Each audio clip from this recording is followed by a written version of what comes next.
Are you confused about how often you should be watering your snake plant? If you are, then carry on watching and then I'll give you the lowdown.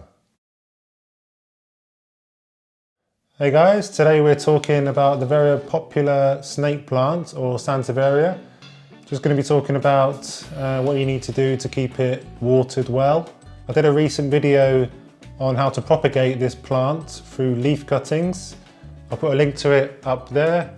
If you're interested in that sort of thing, then please check that out, guys.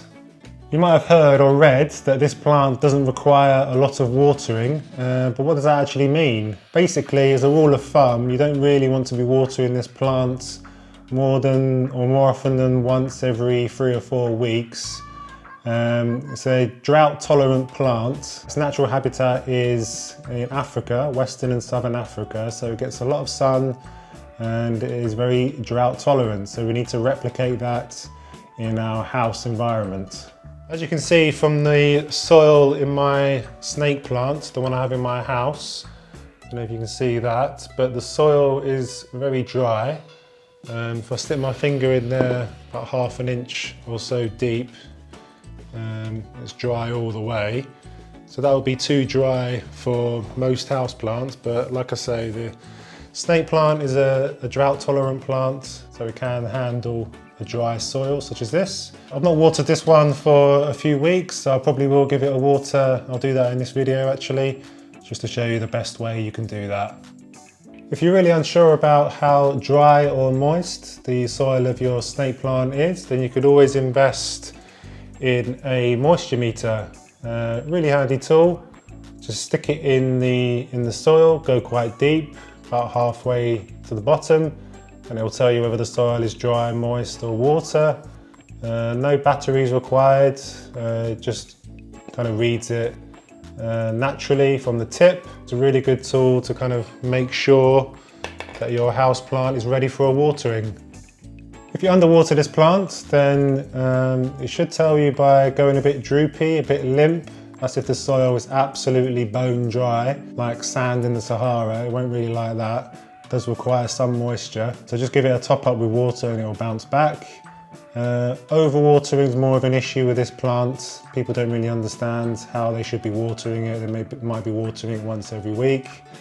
In that case, you'll notice that the leaves start to turn a bit mushy, a bit yellow, a bit discoloured. That's because the roots are kind of rotting in the soil that's too wet. If that's the case with yours, then I will take it out of the pot that it's in, take the excess soil away and repot it into a drier, free draining mix, and then that should sort out the problem, and just don't overwater in the future.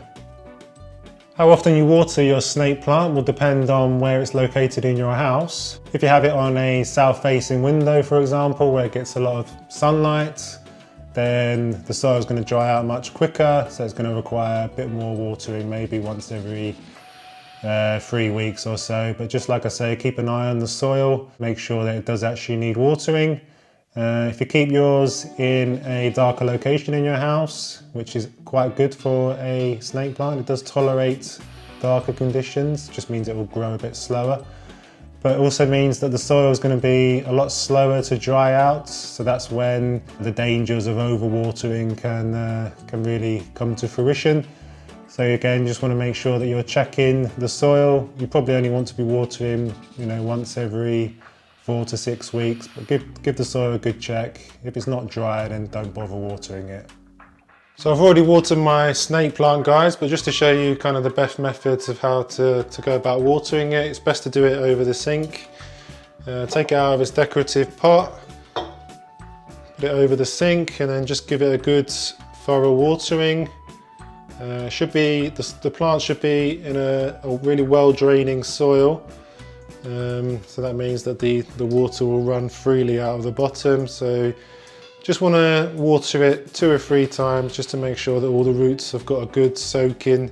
If you did it just the once, then there's a good chance that the whole pot won't get a good watering. So once it's finished dripping, just go over it again.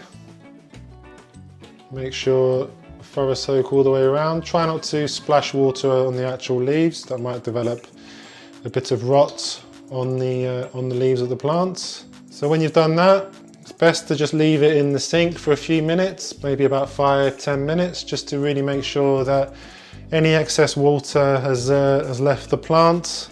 If you were to put it straight back into its decorative pot, then the water's going to seep out of the nursery pot into the decorative pot, and the plant's just going to sit in water, which won't be healthy for the roots. Follow these steps when watering your snake plant and you'll have a happy, vibrant plant. Check out my propagation series. I have a link up there where I am propagating some plants, so it's a good way to multiply the number of plants in your house for free.